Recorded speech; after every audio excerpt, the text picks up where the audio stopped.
life gets ill. Homie, we got bills. More than one kid, a boss we could kill. Aches and pains all hurt, we take pills. Hi, everybody. This is Brian Bernasconi. I am a real estate broker here in Los Gatos, and we are doing an episode of PodCats today regarding the town budget. And we've got Kyle Park here, who is our guest. He is a commissioner on the Finance Commission. And then, of course, I've got my partner in crime here, Catherine Summers, who is the executive director at the Chamber of Commerce here in Los Gatos. Do you want to say hi? Hi. Hi. Yeah, perfect. Kyle, you want to say hi just so we can clue in? Absolutely. Thank you for inviting me. Yeah, absolutely. Really. And that's what I was just saying before we hit the record button is thank you so much for coming. Thank you for being a commissioner on the commission, because I know that's probably a thankless job to some degree. I'm sure it's rewarding in its own right, but at the same time, it's a volunteer position, and we all appreciate you putting the time in. And everybody who volunteers for this town, there's a lot of them. Decisions don't get made, I don't think, without a great deal of public input, and so we appreciate it. I want to start from the basics, because I was telling Catherine earlier, sometimes I think that when you guys start talking about budget and finance commission and stuff, you're starting from an already relatively high level. And so if I could bring it back down to a basic level, I would really, for me and some of our listeners, why does the Finance Commission exist? What is it, and why does it exist? Well, that's a good question. I think that, especially in the case of the town of Los Gatos, we've had quite a few people that would like to lean in on the budget and see what's going on. And I think that there was a finance committee that was started by some people, community members, about 5 or 6 years ago. And that kind of has turned into now more of a formal, and actually was on the ballot, I think won by a huge margin 2 years ago. 2 years ago. 2 years ago, actually. To put the commission together. To be actually a part of the town Charter. Charter, yeah. I guess it's the we report basically, or we feed into the, obviously the town council. And the town council, each one of the town council members appoints a finance commissioner. So that's how it goes. And before, in the past, it was just this committee. It was more of a laissez-faire type thing where they would meet and talk to the town council, but it wasn't something today, which is like today, it's like where you have the, some of the other commissions you have, right, that are actually, they report in and actually give reports to the town council. Right. It's a formal commission now it's that a reports to the council. Yeah. So there's 5 council members, and technically there would be 5 commissioners. I think there's a vacancy. There's a vacancy that still needs to be filled on one. Right. So if anybody is interested in absolutely, we need helping out with the Finance Commission and reporting directly to council. Now, council is not obligated to take your recommendations. Right? Absolutely not. So in a way, it's an advisory position only. Right. And so how?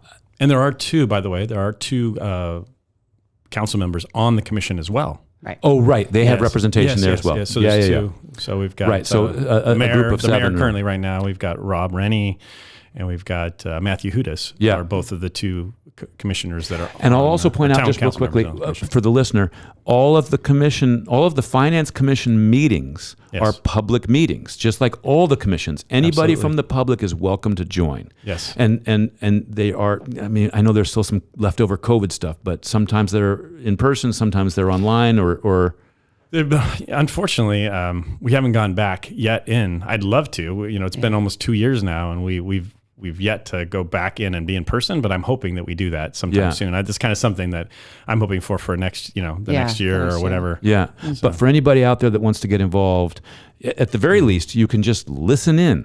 And you have there's public comments, right? So you get your 3 minutes. You can make your comments. You can email the council. There's various ways to get involved. And one of the points of this podcast is to maybe increase public involvement, because one of the things we often hear, Catherine, and I'll let you speak because I know you want to, but one of the things we often hear is, how come there was no opportunity for the public to weigh in on this? And it's like, you can't imagine how much opportunity there has been for the public to weigh in on this. And so that opportunity exists. You just have to seek it out a little bit and take some of your time out of your day to tune in and hear what's going on. And it's a bunch of people who really care about this town. Everybody has this town's best interest at heart. They don't all agree on how it gets done, but we all know that we want this town to remain a town that we all love, right? And preserve some of the history and the culture and the ambiance and the feeling, and we want it to continue to be a great town, and that's what you guys are trying to do too. Catherine. Yeah. Well, I was just going to add, and maybe you can clarify, for commissioners, there are certain criteria, right, in order to be a commissioner, which I think makes this commission even all that more important and practical, and and even talking to council members, they really do take your advice seriously because of the business or the work that you all do. So what is that criteria?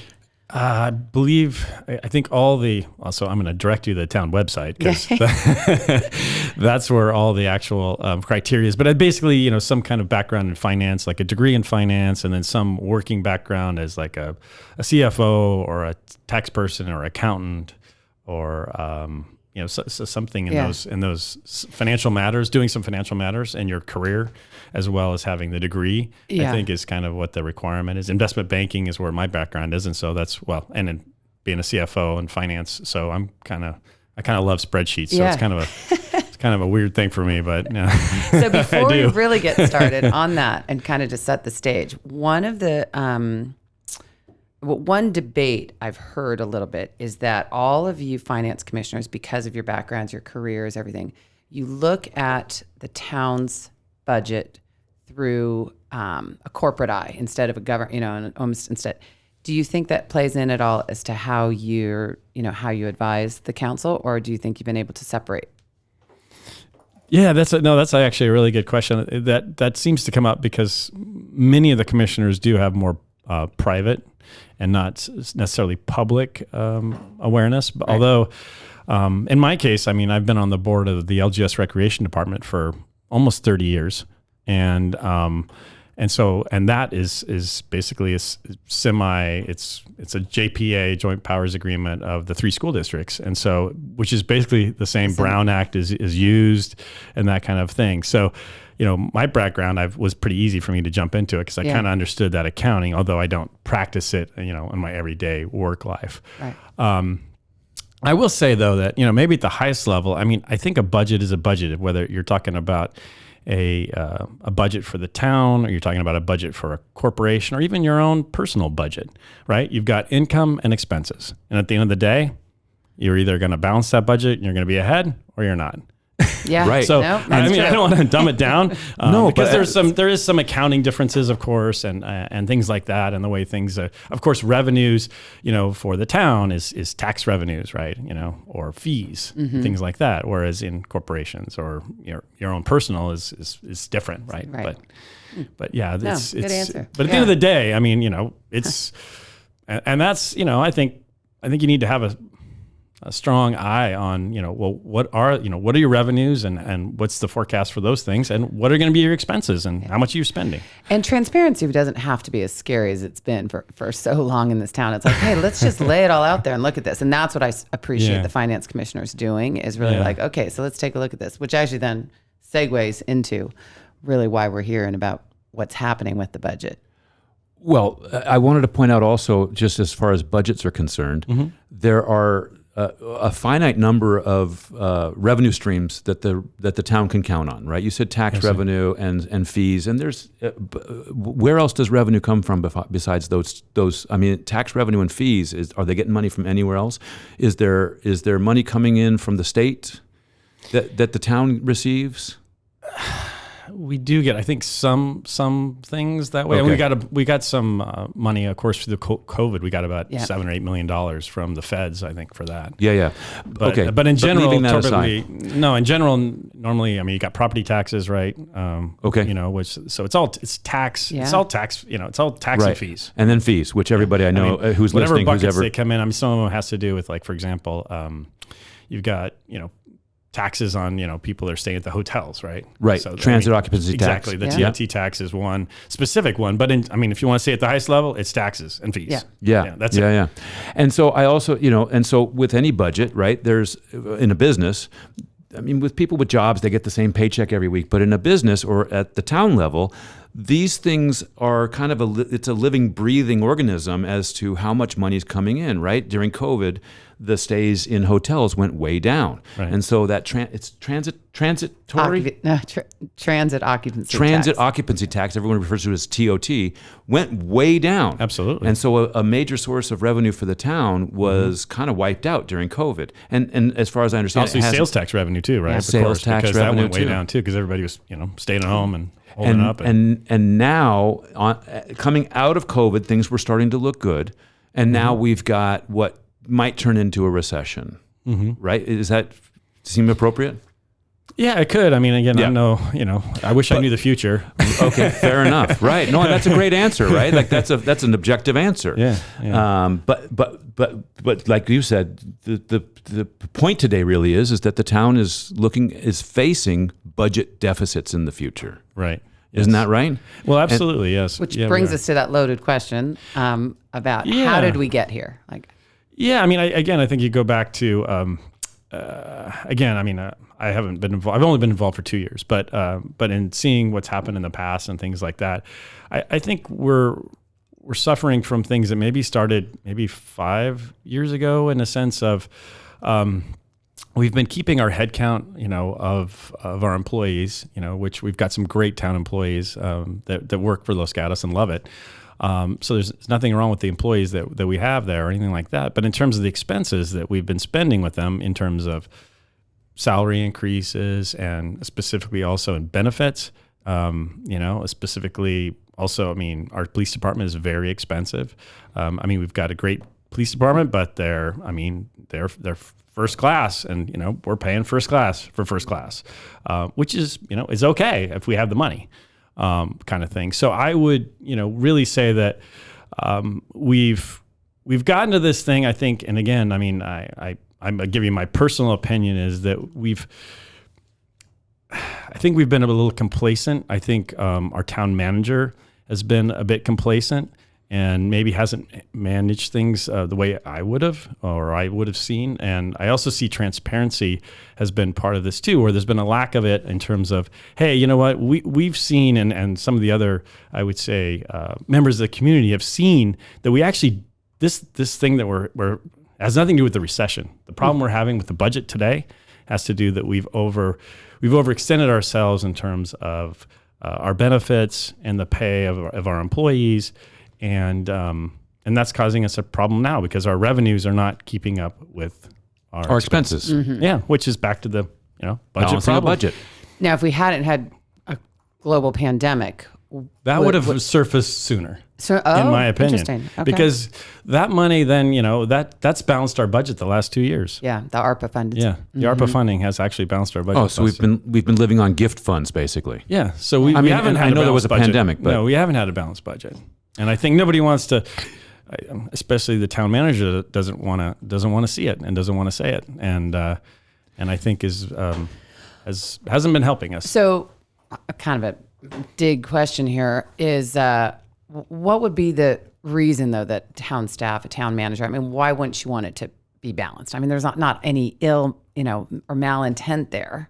I mean, But Catherine, doesn't that go back to why people lease cars and pay for things they can't afford and go on vacations they can't afford? I mean, we want nice stuff, and if we don't have the money, we just put it on credit, basically. I mean, isn't that kind of the answer? Well, and yes, I would say that and maybe that's a great analogy for it. And again, there's other ways to do it within the town. There was some funds where we were sort of we were using that, we had some additional funds that had been sort of surpluses that had been sort of stocked away in some of these funds from the prior chief business officer of the town, that actually the finance commission has said, we're not going to do that accounting anymore, because it kind of skews how we're looking at our expenses. So there's been some, I'm not going to say it was, negligent or purposely, Fraudulent. There's no fraudulent things, but I would say that, I mean, nobody wants to have that conversation of, oh my goodness, you know what? We may have to make some hard decisions on whether or not we don't hire people, or we let go of people, or we don't do services that we should do. I mean, nobody who wants to have that is that a fun conversation to have in any business, or even in your own personal budget. All of a sudden, we don't get to go on our vacation this year. Yeah, or I got to decide which kid I don't want to send to college.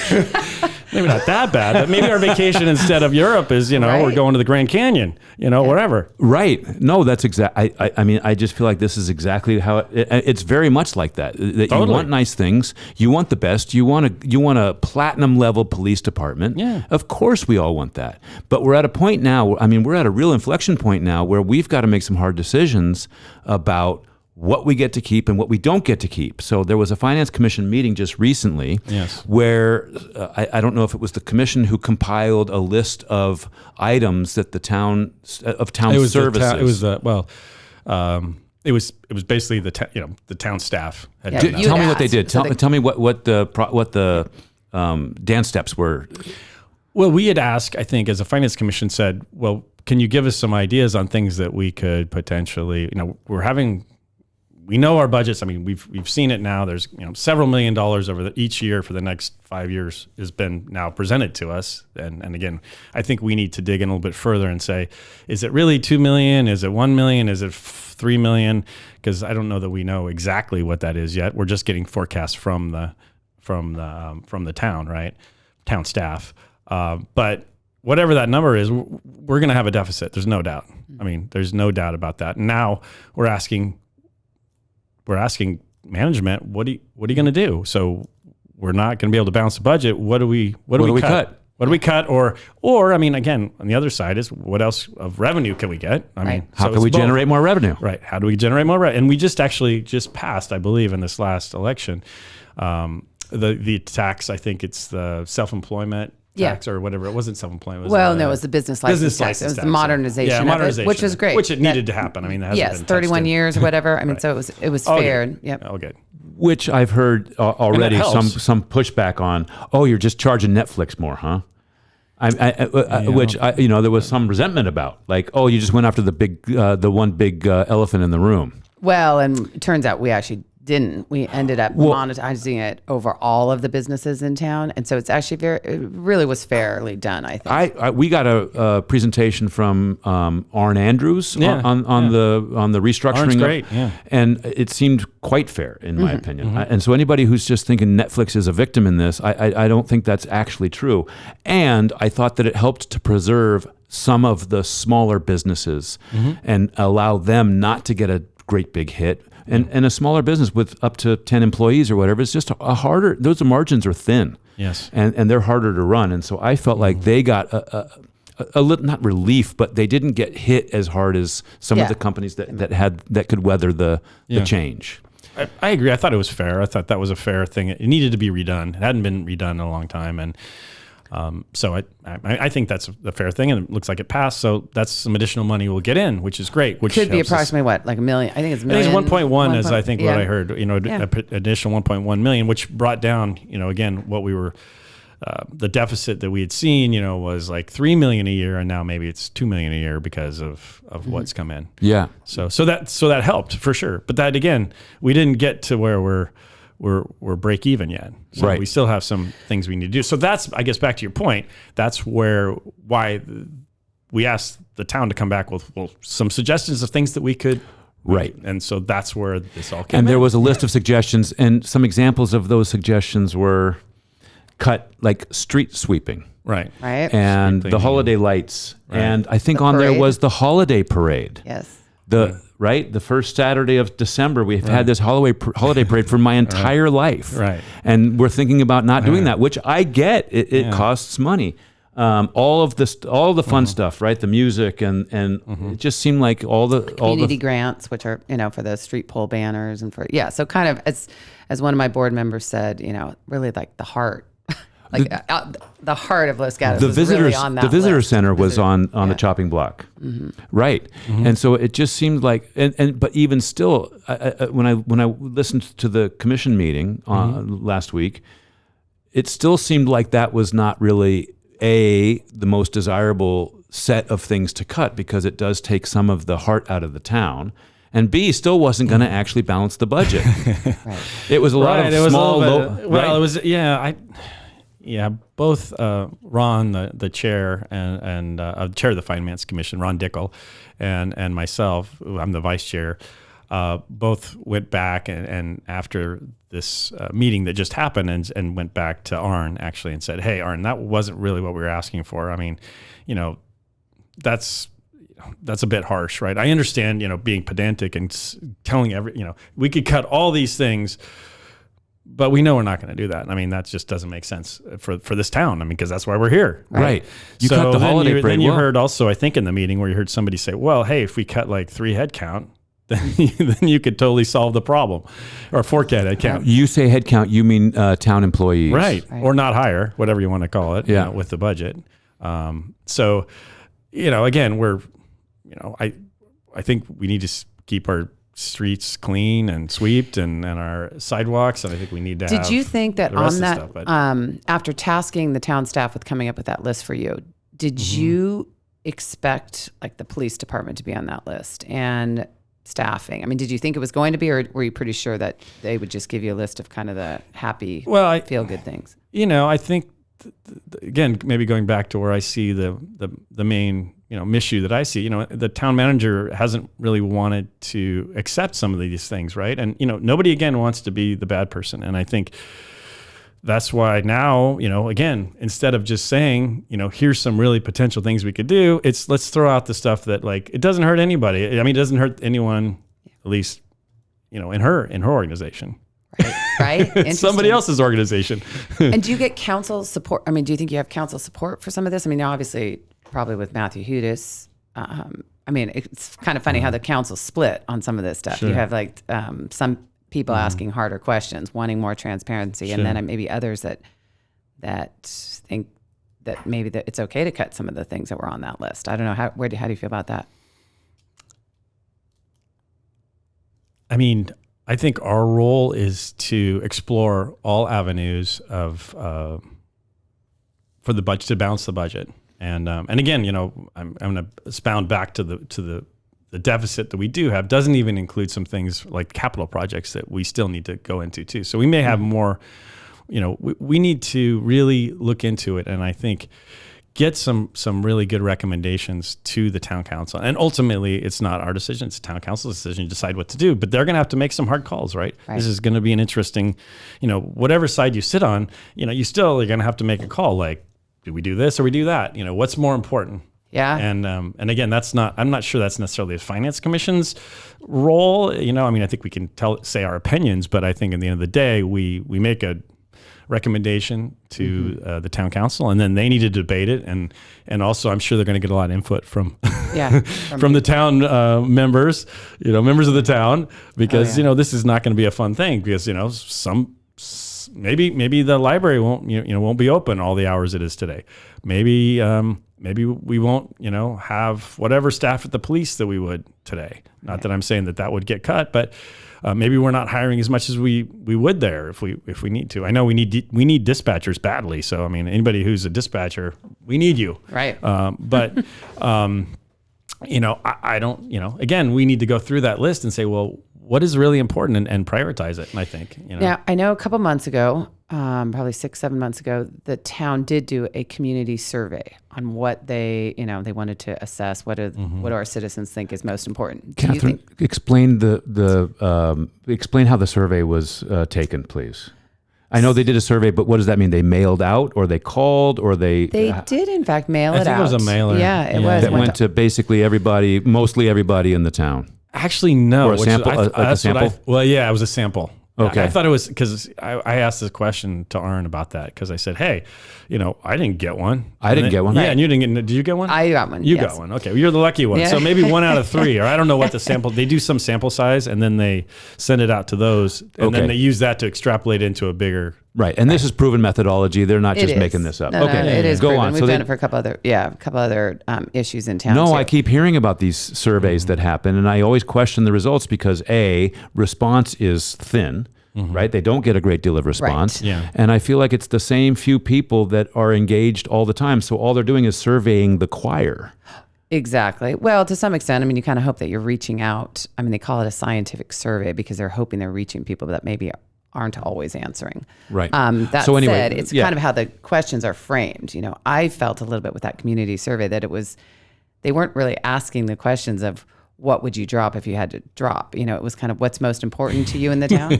And so, of course, what's most important is safety and security. And so safety and security equal police department. So therefore, it was, determined that, our police department is most important and no one wants to cut that. And I'm like, whoa, how'd you jump to that conclusion before even asking about the parade? They didn't. Right, but this is any survey, right? It depends on how you ask the question. Well, and how you interpret and how you what you're filling out. So certain things I think are just, kind of off the table. And we brought up again, just for not necessarily because we would want it to happen, but just to, especially when you're in labor negotiations, things like that, is how expensive the police department is. Having our own police department is very expensive, very expensive. In fact, it's the biggest expense we have in the town. It's the number one expense for this town. Absolutely. The police department. Absolutely. So like what percentage of the budget? I don't know. I'd have to look at the numbers, but in terms of all the staff, it's the biggest piece. But one of the things that's been brought up is, well, could we do something cheaper? Could we still have the same amount of service and do something cheaper? And such as some other towns do with the sheriff. And I think there's been some things that we could save something in the range of $5 to $6 million a year if we changed it to more of a sheriff model. Yeah, but $5 or $6 million a year that we could save. Yeah, this is not messing around. Yeah, but that, nobody wants to talk about that, because we don't want it. I mean, I don't know if we don't want it, but the town and the town council and maybe the constituents of Los Gatos don't want it. But again, I asked the question more of, again, without any emotion, of a sense of just from a financial standpoint, you've got A and B, and if they're the relatively the same service levels, in other words, you're getting the same service levels for a much cheaper price. I mean, you can go to Costco, or you could go to, I don't know, you can go to Lunardi's. But was the police department on the list of recommendations? No, that was not. There was the one that just came. You mean the one we just had? Yeah, the one you just had, where the staff was making recommendations about where cuts could be made. No, that wasn't. Nobody's touching the police department. I don't think so.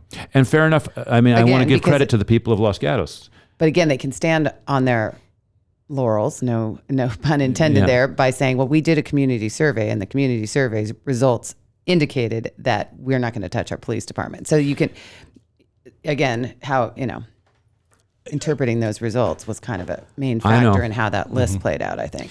But we live in a town where everybody wants everything all the time and feel like they deserve it. And right, I mean, again, it's the vacations and the nice cars and the nice house and the nice furniture and the nice colleges.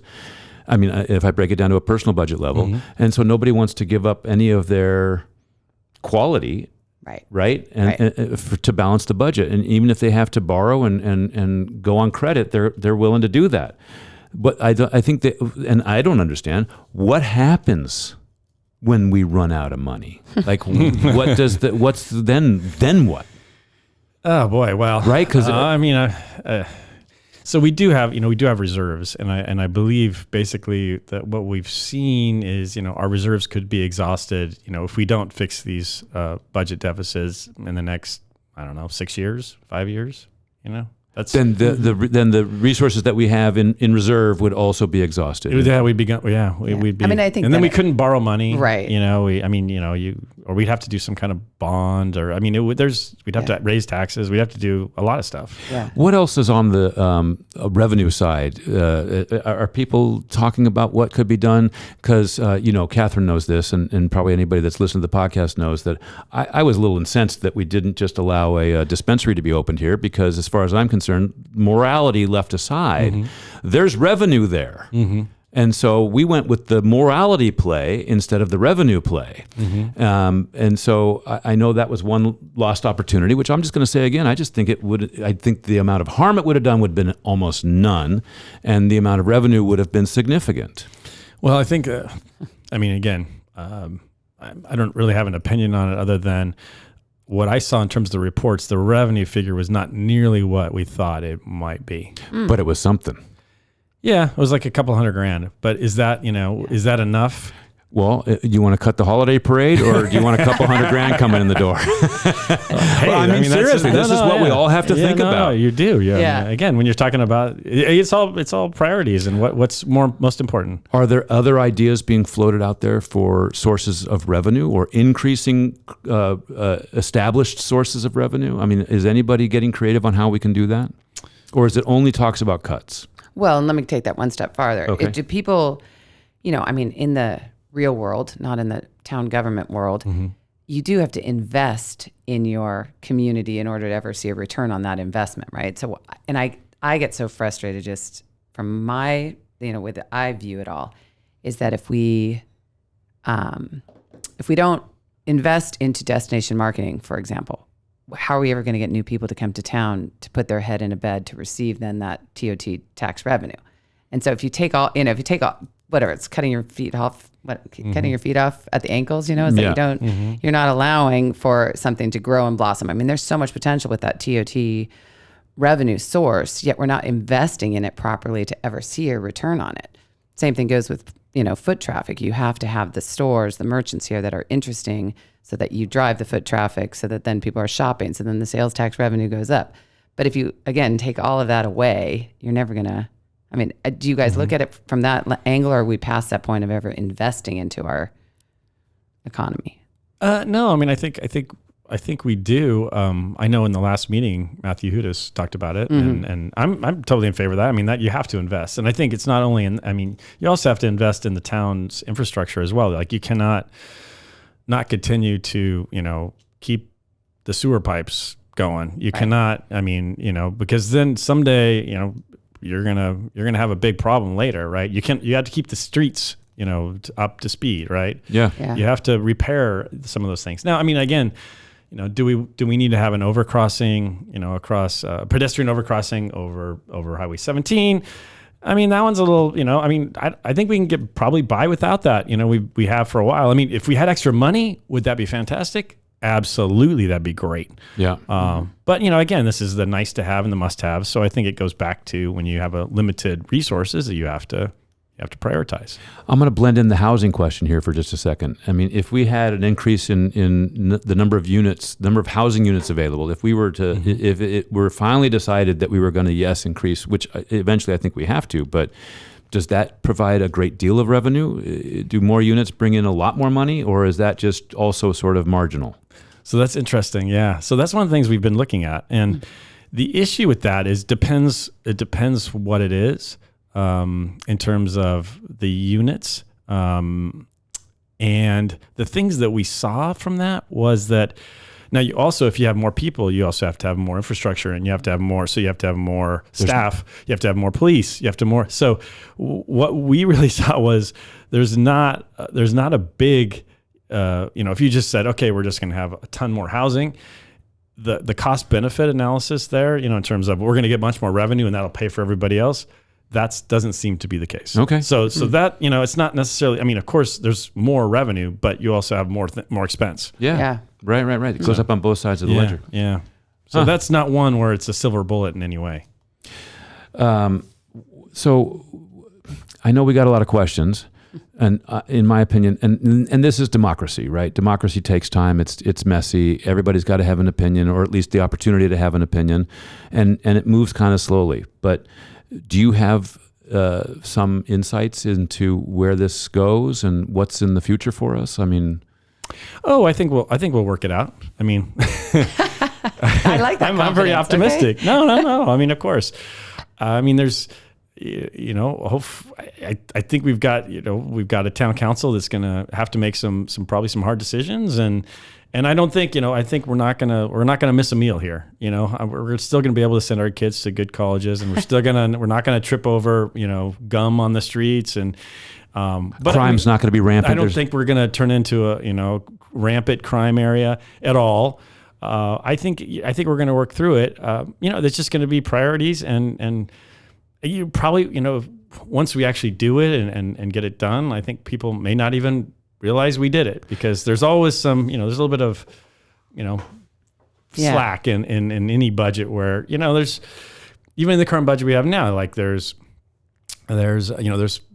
positions that aren't filled, right? And so there's a little bit of slack in the budget there. Sometimes they don't film, not because they don't want to film, it's because they can't find the right people and things like that. So you guys talk a little bit more, Matthew Hudas does, about KPIs, and the kind of the checking the staff on you're using jargon. Can you KPIs? So key performance indicators. So it would be a way really of of setting goals for the town staff that they're supposed to meet. And one of the areas where we've really seen this at the chamber, where it's lacking, is in the building department. And some of it, I mean, that is a revenue source, right? Like if you got some of these projects that are still in the permitting stage, if you get them across the finish line, we'd be collecting business taxes or property taxes or whatever it was on it. So can you explain a little bit more? Like, do you think if we did have a better managed building department, just as an example, do you guys look at that as a revenue I think source? efficiencies is, I mean, again, I think you're talking about efficiencies, and I think Matthew Hughes talked about it as well. And I think actually, absolutely. I mean, we should be, we've been asking the town manager about that, and she seems to think that, well, we're just doing this all the time. And I mean, I'd love more specifics on that. And I'm sure there are things that they're doing, but there are things that we could do. And I think that's what Matthew Hughes was talking about in the last meeting. What else can we do? I guess, again, from the practical nature of, again, my understanding of where we are, I mean, that will help, but that's not going to solve the budget problem. That's going to help. That's like, maybe a couple $100,000, sure, which is great. I mean, I'm not saying a couple $100,000 is not a bad thing, but that's not going to solve the issue. That's not. But a couple of you guys commented at the Finance Commission. Brian, you probably heard it. It's like, look, guys, we can't do just things on small scale like this. We have to do something big or more drastic here. And I think that's what the public really needs to understand is like, it is time that we do that. It's something is going to change. Yeah, I get that. I'm hearing that. And it'll be interesting to see what that turns out to be. I'm going to actually move to wrap up here. Okay. Unless you have something. First of all, again, I want to thank you for coming in. Kyle Park, who's on the Finance Commission, also a citizen of this town. Our kids went to school together, and we really appreciate you coming in. We do live in this fantastic little bubble that I love. And we all kind of are connected, right? Yeah, we totally. all have this thing that we share that we love. And so I want to also just remind people that we are all on the same team.